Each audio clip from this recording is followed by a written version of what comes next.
한 주간 동안 인생을 사시면서 이런저런 풍랑을 또 만나셨을 것 같은데 그 인생 풍랑 속에서도 주를 바라보며 힘을 내셨습니까? 살다 보면 이런저런 풍랑을 만납니다. 그러나 그 풍랑 속에서 우리 혼자 있는 것이 아니고 주님이 함께 하신다는 것, 다 지켜보고 계신다라는 것, 그리고 그 풍랑 속으로 인도하신 분이 우리 주님이라는 것, 무엇을 위해서 그러는가? 우리에게 고통을 주려고 그러는 것이 아닙니다. 우리를 사랑하시고 우리 주님을 더 분명하게 깨닫고 알아가고 그분을 향해서 바른 신앙 고백을 하게 하시려고, 그리고 세상 사람들과 구별된 믿음의 사람으로 살게 하시려고 우리에게 이 풍랑이라는 시련을 주신다라는 사실을 잊지 말고 어떠한 삶의 환경 속에서도 주를 바라보고 나를 변함없이 사랑하시는 그 주님을 사랑하면서 우리에게 주신 인생을 잘 살아가시는 우리 모두가 될 수 있기를 간절히 소망합니다. 서로에게 축복하며 인사하겠습니다. 주님만 바라보며 사십시다. 한 번 더 인사하겠습니다. 예수님 잘 믿으십시다. 감사합니다. 이 시간 저는 하나님을 향한 마음이라는 제목을 가지고 함께 하나님 말씀 받기를 원합니다. 여러분, 하나님께서 하나님을 경외하는 우리를 향해 가장 바라시는 것이 있다라고 한다면 그게 뭘까요? 우리를 향해 가장 바라시는 것, 그게 뭘까요? 헌금 많이 내는 거 가장 바라실까요? 아니면 남들보다 좀 열심히 특심이어서 뭔가 열심히 활동하는, 신앙 활동하는 이런 것들을 하나님이 가장 바라시는 걸까요? 물론 헌금을 많이 드리는 것도 하나님께 마음이 있으니까 그렇게 하는 행동이겠지요. 그리고 땀 흘리고 수고하고 하는 것도 하나님께 대한 마음이 있으니까 그런 행동을 하겠지요. 그러나 이것보다 더 근본적으로 하나님께서 우리에게 가장 바라시는 것이 따로 있는 것 같습니다. 그것은 뭔가? 하나님이 우리를 향해서 가장 바라시는 것은 바로 하나님을 향한 우리의 마음이 변함이 없는 것. 이것을 하나님이 가장 바라시지 않을까 그런 생각을 해봅니다. 잠언 23장 26절의 말씀이 이 사실을 분명하게 말합니다. 내 아들아, 네 마음을 내게 주며 네 눈으로 내 길을 즐거워할지어다. 하나님이 성도에게, 자녀된 우리에게 바라시는 것은 뭐냐? 네 마음이 내게 왔으면 좋겠다. 네가 한결같이 그 마음을 내게 주었으면 좋겠다라는 것. 이것이 바로 우리를 향한 하나님께서 가장 바라시는 것이다라는 것이지요. 여러분, 종교개혁자 존 칼빈, 이 기독교 강요를 쓴 이 존 칼빈은요, 그가 뭐 문서를 만들고 딱 도장을 찍지요. 인장, 이 도장을 딱 찍는데 그 인장에 보면 독특한 그림과 문구가 그 인장에 새겨져 있다라고 합니다. 그 인장을 보면 어떤 그 그림이 있느냐면요, 손으로 심장을 딱 이렇게 받들고 있습니다. 손에 심장이 있죠. 그래서 이 손을 어떻게 하는가? 하나님께 딱 손을 높여드는 이런 그림이 그 인장에가 새겨져 있다고 합니다. 그리고 그 그림뿐만 아니라 무슨 내용이 그 문구로 작성이 되어 있느냐면, 주님, 나의 마음을 주님께 드립니다. 즉시 그리고 진실하게 라는 이 표현의 문구가 그 인장에 새겨져 있다고 합니다. 무슨 말인가? 이 존 칼빈은 자기 심장을 주님께 드립니다. 즉 제 마음을 주님께 드립니다. 제가 이렇게 일평생 살겠습니다라는 그 고백을 그 인장에 새기면서 그렇게 신앙 고백을 했던 겁니다. 그리고 실제로 이 칼빈은요, 이 고백대로 일평생 하나님께 마음을 드리며 살았습니다. 여러분, 이처럼 하나님께서 우리에게 원하시는 것은 다른 게 아닌 것 같습니다. 가장 바라시는 것은 뭔가? 하나님을 향한 우리의 마음이 변함없는 것. 이것을 하나님이 가장 원하신다라는 겁니다. 그런데 여러분, 오늘 본문의 말씀을 보니까 처음에는 하나님께 마음을 드렸습니다만 나중에는 그 마음이 변해버린 한 사람이 등장하고 있음을 보게 되지요. 그 사람이 누군가? 이 남유다의 세 번째 왕이었던 아사 왕입니다. 이 이스라엘이 나라가 둘로 나뉘게 되지요. 솔로몬의 그 뒤를 이어서 르호보암이 왕이 되는데 이때 나라가 북이스라엘과 남유다로 나뉘게 됩니다. 이때 이 남유다의 세 번째 왕이었던 아사 왕, 그 왕이 바로 오늘 본문에 등장하는 인물이지요. 아사 왕은 41년 동안 나라를 통치했습니다. 다른 왕들에 비해서 상당히 꽤 오래 나라를 통치했습니다. 그런데 이 아사 왕에 대해서 역대하 14, 15, 16장에서 이 말을 하고 있는데, 이 아사 왕은 남유다 왕으로 있으면서 그의 마음이 항상 하나님께 있었습니다. 특히 오늘 본문의 앞부분을 보면 역대하 14, 15장을 보면은요, 그는 참 마음을 다해서 하나님을 기쁘시게 하고 하나님을 사랑하려고 했던 사람이구나라는 사실을 우리는 확인하게 됩니다. 그는 하나님 보시기에 선과 정의를 행했습니다. 하나님이 싫어하시는 우상을 제거하는 일에 힘썼지요. 게다가 자기만 그러는 것이 아니라 백성들을 독려했습니다. 여러분, 하나님의 율법, 하나님의 명령을 지키면서 합시다. 그래야 됩니다라고 하면서 백성들을 독려해서 하나님 말씀 따라 살려고 했습니다. 이처럼 아사왕은 하나님께서 기뻐하시는 삶을 살려고 했었지요. 아사왕은 나라가 위기에 처했을 때는 어떻게 했는가? 다른 것을 의지하지 않았습니다. 오직 하나님만을 의지하며 그의 마음을 하나님께로 향했습니다. 역대하 14장 9절을 보면은요, 구스 사람 세라라는 사람이, 이 사람이 100만 대군을 몰고 와서 남유다를 공격하게 됩니다. 이때 이 남유다의 이 군사의 숫자는 58만 명 정도 되지요. 그런데 이 100만 명에 비하면 숫자가 절반 정도 적습니다만, 이 상황 속에서 그래 한번 해보자, 해볼 만하네, 2대1의 군사 숫자지만 한번 덤벼볼까? 라고 하며 자신의 군사 숫자를 의지하지 않고 그 모든 상황 속에서 어떤 반응을 보이는가? 하나님만을 의지했습니다. 하나님만이 나의 도움이십니다. 하나님만이 나의 힘이십니다라고 하며 그의 마음을 하나님께로 향했습니다. 그러면서 다음과 같이 부르짖으며 기도했지요. 역대하 14장 11절 말씀입니다. 여호와여, 힘이 강한 자와 약한 자 사이에는 주밖에 도와줄 리가 없사오니 우리 하나님 여호와여, 우리를 도우소서. 우리가 주를 의지하오며 주의 이름을 의탁하옵고 이 많은 무리를 치러왔나이다. 여호와여, 주는 우리 하나님이시오니 원하건대 사람이 주를 이기지 못하게 하옵소서라고 하며 그 100만 대군 앞에서 아사왕은 자기의 군사력을 의지하지 않고 다른 것을 의지하지 않고 하나님만을 의지하며 그렇게 기도를 하였습니다. 이처럼 아사왕은 하나님께 부르짖으며 기도했는데 그 기도한 결과가 어떻게 되었는가? 하나님께서 은혜 베풀어 주셔서 구스 사람 이 세라의 100만 대군 모두를 물리치는 은혜를 입게 되었습니다. 그리고 전쟁에서 승리한 이후에 돌아왔을 때 이 아사왕은 어떻게 했는가? 하나님의 말씀을 대언하는 선지자 아사랴의 말을 듣고 그 말씀에 즉시 순종하였습니다. 아사왕은 아사랴 선지자의 말대로 온 백성과 함께 마음을 다해서 목숨을 다해서 자기들의 조상들의 하나님, 그 여호와 하나님을 찾기에 힘썼습니다. 그리고 유다 땅에 이런저런 우상들이 남아있었는데 그 우상을 다 제거했습니다. 하나님이 기뻐하시는 삶을 살려고 했던 것이죠. 심지어 어떤 행동까지 했는가? 자기 어머니 마아가, 자기 어머니 이름이 마아가인데요, 이 어머니가 아세라 목상을 만들어서 그것을 우상처럼 섬기는 것을 보고 어떻게 했는가? 이 어머니 마아가를 폐위시켜 버립니다. 어머니 아니 됩니다 라고 하면서 그 직책에서 폐위시키는 이런 행동까지 하였습니다. 왜 그랬는가? 하나님이 싫어하시는 우상을 철저히 제거하기 위함이었습니다. 여러분, 이처럼 아사왕의 마음은요, 온통 하나님께로 향해 있었습니다. 그래서 역대하 15장 17절은 아사왕이 이런 사람이었다라는 것을 말을 해주고 있지요. 아사의 마음이 일평생 온전하였더라라고 그렇게 평가를 하고 있음을 보게 됩니다. 이처럼 이 아사왕은 그의 마음이 온통 하나님께로 향해 있었습니다.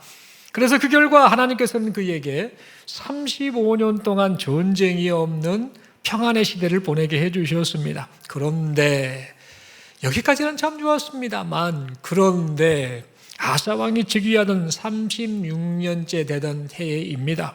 이때 하나님을 향한 이 아사왕의 마음이 그만 나뉘고 말았습니다.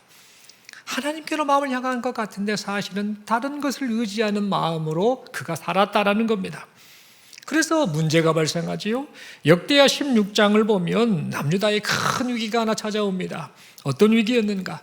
북이스라엘의 왕이었던 바사라는 왕이 지금 남유다를 침공한 겁니다. 그래서 북이스라엘과 남유다의 경계에 있는 한 지역인 이 라마라는 곳을 이제 침공해서 거기를 점령하고 그곳에 요새를 만들어서 이제 남유다를 힘들게 하려는 그런 계략을 세우게 됩니다. 이 라마의 요새를 만들려고 했던 이유는 뭐냐면 남유다 사람들이 물자나 또는 사람이 왕래하지 못하게 해서 이 남유다가 고립되기 하기 위해서 이 라마를 북이스라엘의 바사 왕은 요새화했던 겁니다. 그러자 이 남유다 왕, 이 아사 왕은요, 이 어려운 상황을 극복하기 위해서 어떤 행동을 했는가?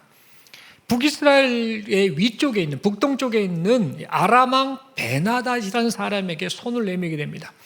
사실 어려움이 있으면 예전처럼 하나님 도와주세요, 구스 사람 세라의 100만 대군도 물리치게 해주신 하나님, 그 하나님이 도와주세요라고 그렇게 기도하며 하나님을 의지했어야 되는데, 지금 북이스라엘 왕 바사가 쳐들어왔을 때에 라마를 점령해서 요새화할 때 이 남유다 왕 아사 왕은요, 오히려 하나님을 의지하지 않고 아람의 베나닷 왕에게 손을 내밀었던 겁니다.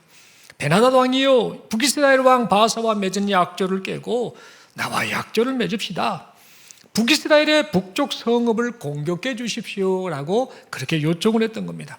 이 말을 듣고 아람 왕 베나닷은요, 많은 재물을 가지고 왔고 부탁을 하며 하는 이 남유다의 아사 왕의 말을 듣고는요, 그 말대로 북이스라엘을 공격하게 됩니다.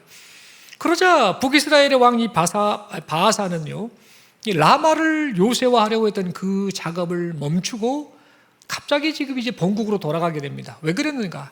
아람 왕이 위에서 쳐들어서 공격을 하니까 자칫 잘못했다가는 우리나라가 망하겠네라고 걱정을 했던 것이죠. 그래서 라마를 포기하고 본국으로 돌아가게 됩니다. 그리고 이 남유다의 이 아사 왕은 이 기회를 놓치지 않고 라마에 그 지어지고 있었던 그 건물의 목재라든지 돌, 이런 것들을 가져다가 게바, 미스바라는 곳에 요새를 만들게 됩니다. 그래서 그 게바와 미스바라는 곳에 요새를 만들어서 더 이상 북이스라엘들이 공격하지 못하도록 전략적인 이 방어지를 만들려고 했던 겁니다. 그래서 남유다가 위기에서 그렇게 벗어날 수 있게 되었지요. 이때 아사왕 자신과 이 백성들은 아사왕의 뛰어난 외교력 덕분에 위기를 벗어날 수 있었다라고 그렇게 생각을 했을 것입니다. 그런데 하나님의 생각은 전혀 달랐습니다. 하나님께서는 오히려 아사왕을 책망을 하시지요. 선지자 하나니를 통해서 말씀하십니다. 네가 하나님을 의지하지 않고 네가 사람을 의지했다라고 그렇게 책망을 하셨습니다. 하나님께서 보시기에 하나님께로 향했던 이 아사 왕의 마음이 사람에게로 향하고 말았던 것이지요. 그래서 하나님께서는 선지자 하나니를 통해 말씀을 하십니다. 역대하 16장 7절, 오늘 본문의 말씀입니다. 여호와의 눈은 온 땅을 두루 감찰하사 전심으로 자기에게 향하는 자들을 위하여 능력을 베푸시나니라고 말합니다. 사실 하나님은 능력의 하나님이신데 전심으로 하나님을 찾는 자들에게 은혜를 베푸시는데 지금 네가 그렇게 하지 않고 있구나, 전심으로 하나님을 찾지 않고 있구나라는 그런 의미의 말씀을 이 하나님의 선지자를 통해서 말씀하셨던 겁니다. 여러분, 여기서 눈여겨볼 단어는요, 전심으로라는 이 표현의 말씀입니다. 이 전심으로라고 번역된 히브리어는 레바브 샬렘이라는 단어를 씁니다. 마음 온전한, 이 말이거든요. 마음 온전한 마음을 의미하는 그런 단어입니다. 다시 말해서 이 말은 뭐냐면 나뉘지 않은 마음이라는 뜻을 가진 것이 바로 전심으로 번역된 레바브 샬렘이라는 단어입니다. 하나님께서는 이처럼 하나님을 경외하는 사람이 하나님께 온전한 마음을 드리길 원하셨던 것입니다. 그런데 하나님을 향한 이 아사왕의 마음이 전심이 아니었던 겁니다. 아사왕은 하나님을 의지하는 것 같았습니다. 그러나 마음 한켠에는 하나님이 아닌 다른 것들을 의지하고 있었던 것입니다.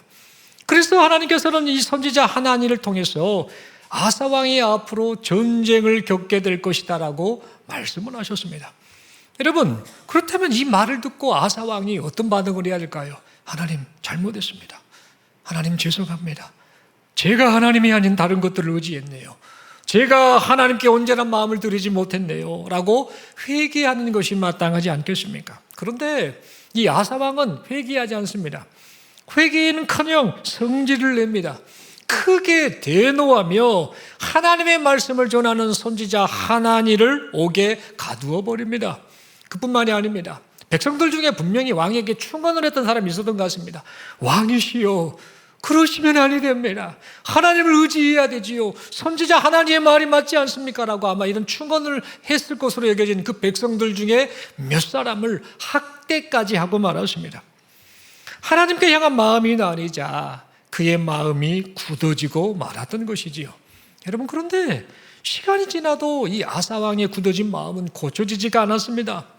아사왕은 그 36년째, 즉위한 지 36년째가 되던 3년 후에, 즉 39년이 되는 해에 발에 병이 들고 말았습니다. 발에 이상한 병이 들었습니다. 그래서 상당히 중병이 들어서 지금 죽을 수도 있는 그런 상황이었습니다. 그런데 이때 아사왕이 어떤 반응을 보인지 압니까? 하나님을 의지하지 않습니다. 전혀 하나님을 의지하지 않고 자신의 병을 고치기 위해서 의원만을 찾아가 그를 의지했습니다. 물론 여러분, 병이 들면은 의원을 찾아가서 병 고침 받는 게 맞지요. 그렇게 해야 지혜롭지요. 그러나 아사왕은 그 마음 중심에 하나님이 없었던 겁니다. 아예 하나님을 생각하지 않고 눈에 보이는 것들을 의지하며 그런 반응을 보였던 겁니다. 아사왕은 의원을 찾아가는 것도 좋지만 그보다 먼저 하나님을 찾고 의지하며 그의 마음을 하나님께로 돌이켜야 했었습니다. 그런데 이미 굳어질 대로 굳어진 그의 마음은 고쳐지지가 않았습니다. 그러다가 2년 후에 그의 삶이 마감되고 맙니다. 그가 즉위하던 41년째에 그가 숨을 거두게 되었지요.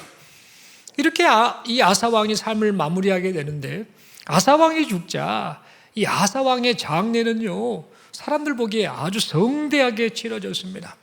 그래서 그 성대하게 치러진 이 장례식을 보면서 사람들은 분명 와, 영광스러운 마무리다, 영광스러운 죽음이다라고 그렇게 생각을 했겠지요. 하지만 하나님이 보시기에는요, 그의 삶은 안타까운 마무리에 불과하고 말았습니다. 여러분, 하나님께서는 분명 아사왕이 과거에 그 구스 사람 세라의 100만 대군이 왔을 때 아사가 했던 반응이 있지요. 주밖에 도와줄 리가 없사오니 우리 하나님 여호와여 나를 도우소서, 우리를 도우소서라고 그렇게 기도했지 않습니까? 이 아사왕이 그 이후에도 인생을 마무리하는 순간까지도 그런 마음으로 살기를 우리 하나님께서는 분명 바라셨을 것입니다. 그러나 그의 삶은 그렇게 마무리되지 않았지요. 여러분, 이 아사왕의 이 인생 마무리를 생각하면은요, 참 많이 안타깝다, 참 많이 아쉽다라는 그런 생각을 해보게 됩니다. 여러분, 아사왕은 처음에는 그의 마음이 하나님께로 향해 있었습니다. 하나님을 의지했고요, 또 하나님을 찾고 또 찾았습니다. 그런데 그의 마음이 점점 나뉘고 말았습니다. 하나님께로 향했던 마음이 다른 곳으로 향했다라는 것입니다. 하나님을 의지하는 것보다 눈에 보이는 것들을 의지하는 것을 더 중요하게 여겼던 겁니다. 그러더니 나중에는요, 그런 그의 마음이 점점 굳어져 버렸습니다. 그래서 지극히 인간적인 냄새를 풀풀 풍기다가 그렇게 안타깝게 인생의 마무리를 하고 말았던 겁니다. 여러분, 그렇다면 이 아사왕의 마음이 이렇게까지 변해버린 이유가 무엇일까요? 젊었을 때 그렇게 하나님만 바라보며 그렇게 하나님만 의지하며 그렇게 하나님을 찾았던 사람인데, 그가 왕으로 즉위한 지 36년째부터 41년까지 이 기간 동안 왜 이렇게까지 사람이 변해버렸던 걸까? 어쩌다 이렇게 변해버렸을까라는 사실을 우리는 생각해 보아야겠습니다. 그 이유를 한 3가지 정도 이야기할 수 있겠죠. 첫 번째 이유는 뭐냐? 오랫동안 그가 경험한 평안이라는 것이, 그것이 바로 그를 방심하게 했기 때문입니다. 역대하 15장 19절을 보면 이렇게 기록합니다. 이때부터 아사왕 제35년까지 다시는 전쟁이 없으니라. 여러분, 하나님께서는 아사왕에게 35년의 평안을 허락해 주셨습니다. 여러분, 평안이 나쁜 것이 아닙니다. 평안은 분명 하나님의 선물입니다. 하나님의 은혜입니다. 그런데 이 아사왕은요, 그 선물에 취해서, 그 평안이라는 선물에 취해서 선물을 주신 하나님, 그 하나님을 잊고 말았습니다. 아사왕은 인생 위기 때 무릎을 꿇었던 사람입니다. 그런데 평안이 찾아오고 평안에 익숙해지자 무릎 꿇는 법을 잊어버린 것입니다. 여러분, 신명기 8장을 보면은요, 하나님께서는 모세를 통해 이스라엘 백성들에게 사람이 이렇다, 사람이 이렇게 될 것이다. 절대 이러지 않았으면 좋겠다라는 그 말씀을 이미 하셨음을 보게 됩니다. 신명기 8장 12, 13, 14절은 이렇게 기록하고 있지요. 네가 먹어서 배부르고 아름다운 집을 짓고 거주하게 되며 또 네 소와 양이 번성하며 네 은금이 증식되며 네 소유가 다 풍부하게 될 때에 네 마음이 교만하여 네 하나님 여호와를 잊어버릴까 염려하노라 라고 그렇게 말씀하셨음을 보게 됩니다. 이미 출애굽 당시에 그 이후에 이스라엘 백성들을 향해 가나안 땅에 들어가기 전에 그 말씀을 모세를 통해 이스라엘 백성들에게 하셨지요. 사람이 이렇다. 먹고 배부르고 평안하면 하나님을 잊어버리게 될까 봐 걱정이다라고 이미 말씀을 하셨는데 지금 오늘 본문에 나와 있는 이 아사 왕이 똑같은 반응을 보이고 말았던 것입니다. 여러분, 아사 왕이 이렇게까지 변절될 수 있을까? 왜 그랬을까라는 두 번째 이유는 그 안에 그의 마음 안에 있는 이 교만함이 그의 귀를 막았기 때문입니다. 여러분, 과거에 이 아사 왕은요 선지자 아사랴의 말을 들을 때 마음을 활짝 열고 들었습니다. 하나님이 선지자 아사랴를 통해 내게 말씀하시라고 하면서 그 말씀을 듣고 철저히 순종을 했습니다. 그런데 세월이 흘렀지요. 그가 즉위하던 36년째 그때 이 아사 왕은 어떤 반응을 보입니까? 또 다른 선지자 하나니라는 이 선지자의 이 책망을 듣고 회개하지 않았습니다. 회개는커녕 대노하고 말았습니다.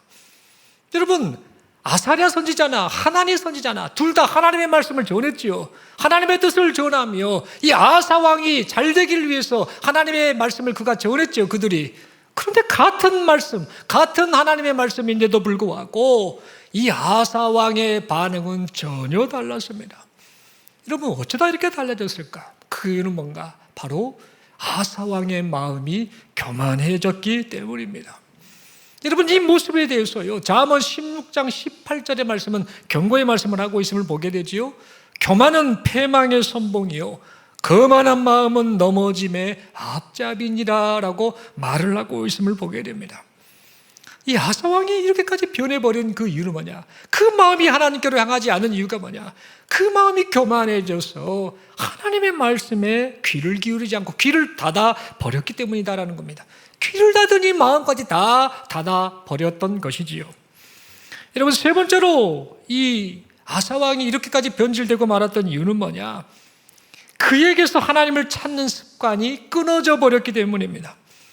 여러분, 과거에 이 35년까지 그가 통치하던 35년까지 아사 왕은요 하나님을 찾는 것이 생활 습관이었습니다. 하나님을 찾고 하나님을 의지하고 하나님을 바라보며 그가 살았던 겁니다. 그런데 여러분, 이 아사 왕이 이제 변해버리고 맙니다.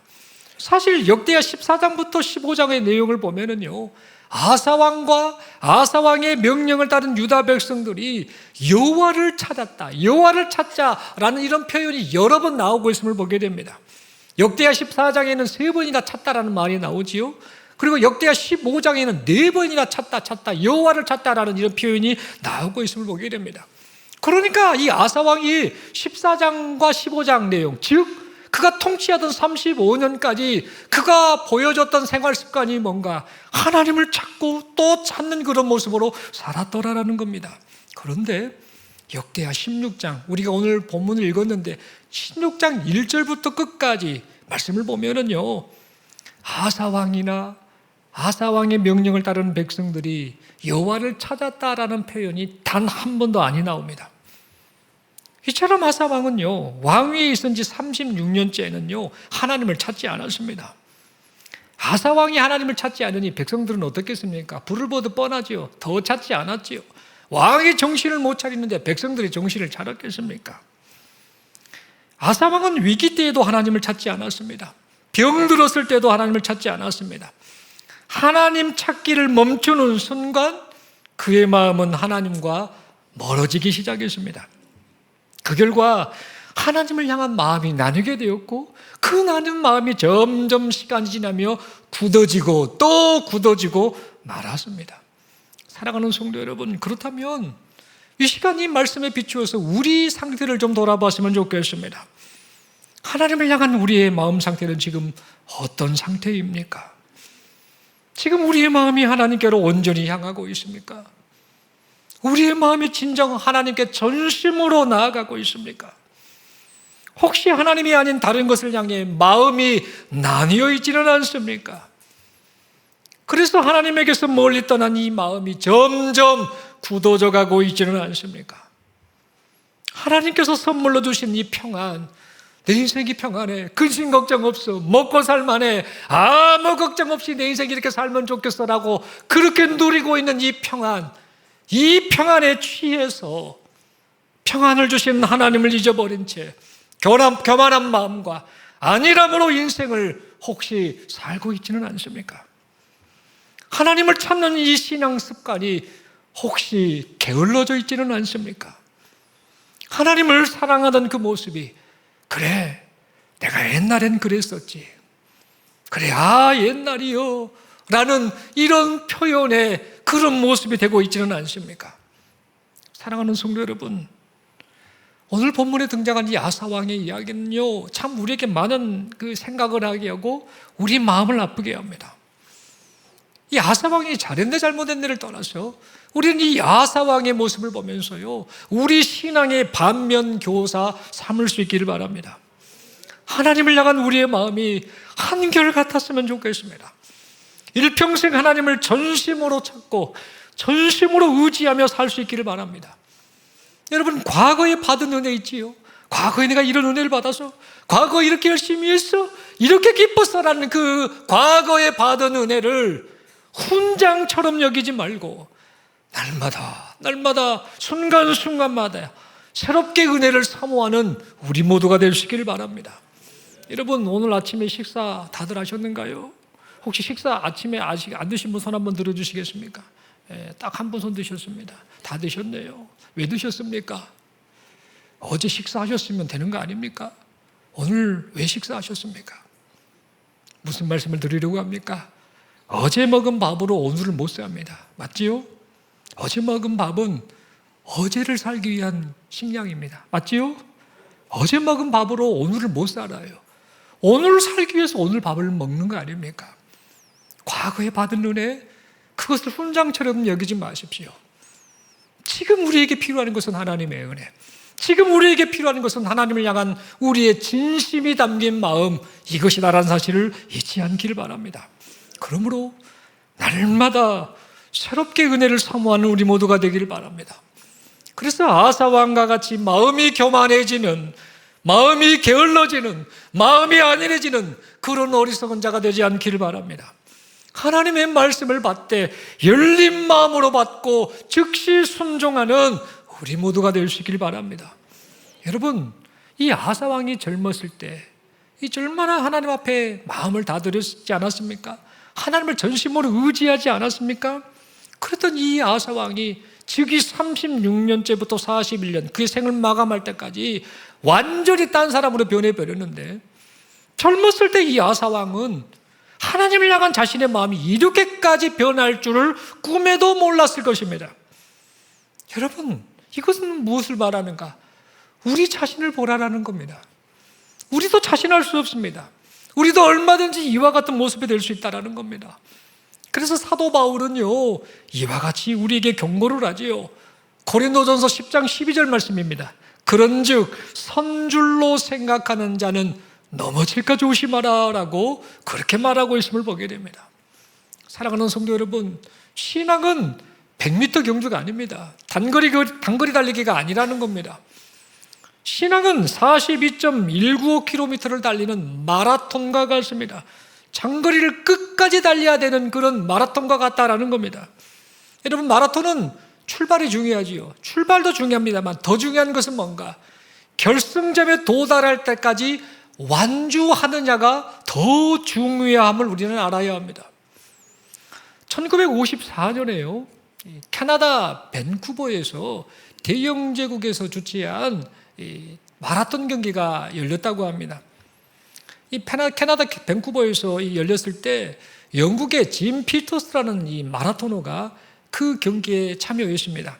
선수로 뛰게 됐는데, 이 짐 피터스라는 사람이요, 당시에 세계에서 가장 마라톤을 잘 달리는 선수로 알려졌다고 합니다. 너무나 달리기를 잘해서 그 사람이 아마 1등 할 거라고 누구든지 다 예상을 했다고 합니다. 아니나 다를까 달리기를 한 겁니다. 마라톤을 한 건데요. 어찌나 얼마나 잘 달렸던지 2위로 달리는 사람과 무려 17분, 시간으로 17분 이상의 거리를 두고 1등으로 달리고 있었다고 합니다. 그러니까 이대로 가면은요, 이 짐 피터스가 우승할 것이 뻔한 겁니다. 열심히 달렸던 짐 피터스가 마침내 결승선에 있는 경기장 안으로 들어서게 됐습니다. 사람들이 환호를 하죠. 우와, 저 짐 피터스 아니나 다를까 1등 하는구나. 이제 얼마 안 남았네 라고 하면서 사람들이 환호했겠죠. 말 그대로 우승이 눈앞이었습니다. 그런데 결승선을 불과 200m 정도 남긴 그 지점에서 갑자기 짐 피터스의 다리가 풀리고 맙니다. 갑자기 다리가 후들후들하면서요, 넘어지게 된 거예요. 넘어져 버렸습니다. 쓰러졌다가, 그래서 아니 되겠다고 일어났겠지요. 쓰러지고 일어나기를 여러 번 반복하다가 결국 그 사람은 그 자리에서 일어나지 못하게 되었습니다. 그래서 결승선을 통과하지 못하고 그저 들것에 실려가고 말았다고 합니다. 그리고 나서 그 마라톤 경기가 다 끝나게 됩니다. 그래서 선수마다 마라톤 경주했던 그 기록을, 완주 기록을 다 확인했는데 안타깝게도 짐 피터스라는 이 사람의 완주 기록이 전혀 없었다고 합니다. 왜 그랬을까요?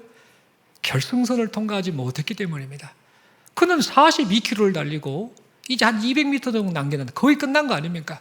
그렇게 열심히 달리고 1등으로 달렸음에도 불구하고 그는 마라톤 완주 기록에 들어가지 못했던 것입니다. 여러분, 42km를 달렸다고 해서 마라톤 완주가 아닙니다. 결승선을 통과해야 완주다라는 사실입니다. 그런데 여러분, 우리 중에요, 이런 식으로 신앙생활을 하는 사람들이 또 있는 것 같습니다. 신앙 경주를 한 40km쯤 달려놓고요, 한 200m 남겨놨다고 생각하겠습니다. 40km 정도, 2.2km겠죠? 그 정도 남겨놓고, 한 40km 정도 남겨놓고 스스로 생각하기를 나는 42.195km를 다 달렸어라고 그렇게 착각하는 사람들이 있다는 겁니다. 심지어 어떤 사람은 이제 겨우 한 25km 정도밖에 달리지 않았는데 나는 다 달린 것 같아, 다 왔어라고 그렇게 착각하는 사람도 있기도 한다는 겁니다. 여러분, 그런데 그거 아십니까? 지금 우리는요, 마라톤으로 비유하자면 지금 우리가 신앙의 경주를 몇 킬로 정도 달리고 있는지를 알 수 없습니다. 왜 그런 줄 아십니까? 사람이 죽는 것은 하나님 불러야 가는 거죠.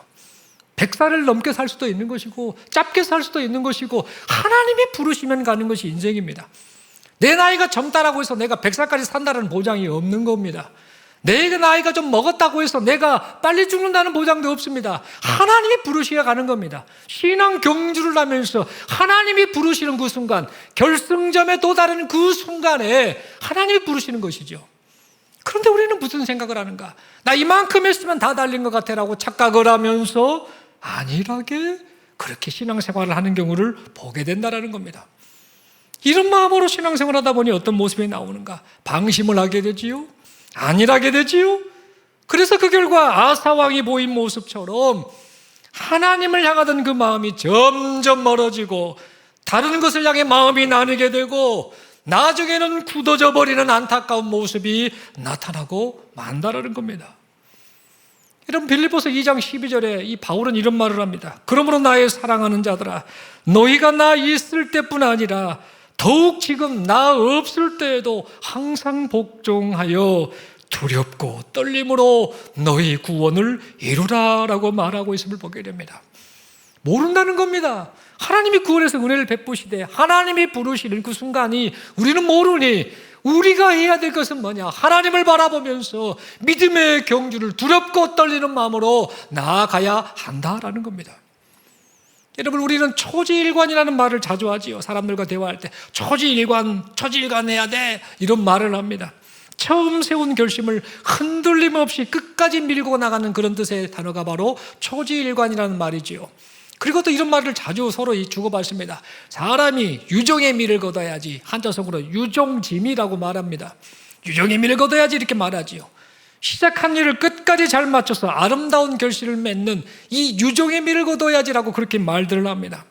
세상에서도 이렇게 말하는데요, 신앙생활을 어떻게 해야 될까요? 여러분, 이 말처럼 우리의 신앙이 처음부터 끝까지 흔들림 없는 초지일관의 신앙이 될 수 있기를 바랍니다. 하나님을 향한 우리의 마음이 하나님께서 우리를 부르시는 그날까지 한결같이 변함없는 마음이 되어서 아름다운 마무리를 하는 여기 모인 우리 모두가 될 수 있길 바랍니다. 여러분, 사도 바울이 이렇게 살았습니다. 실제로 그렇게 살았습니다.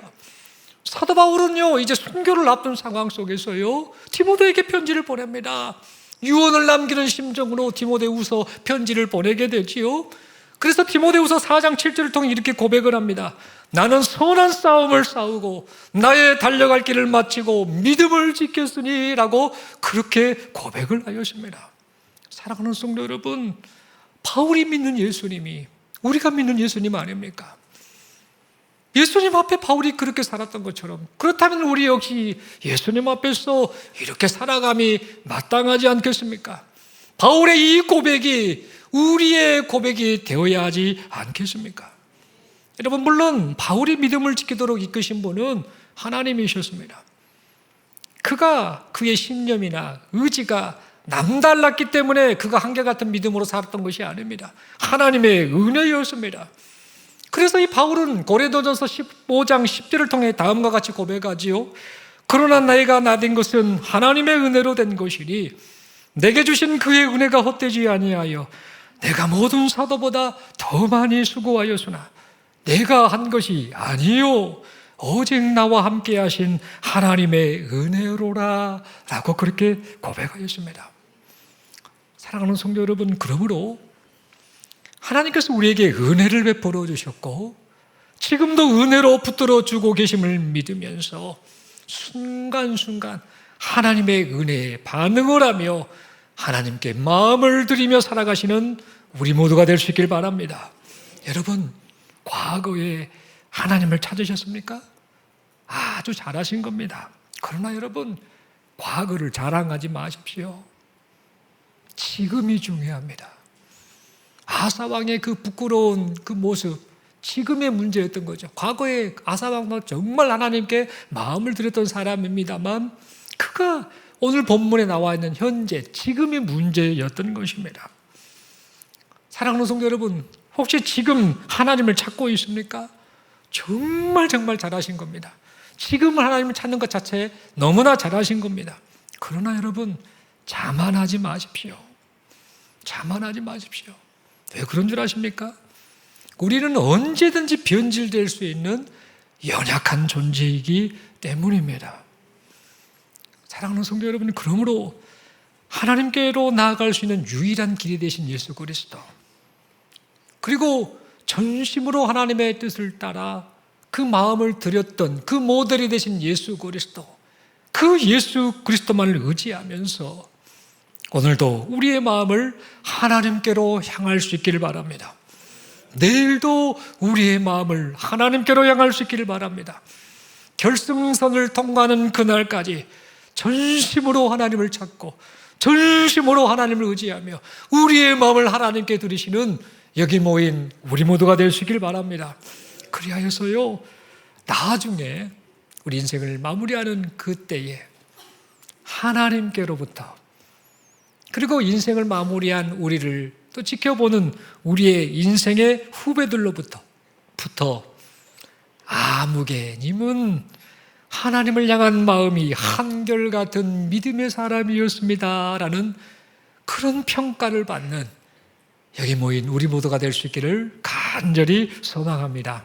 성령 하나님께서 우리 모두가 이런 인생을 살아갈 수 있도록 지금도 붙잡고 인도해 주심을 믿습니다. 우리 서로에게 축복하며 이렇게 묻겠습니다.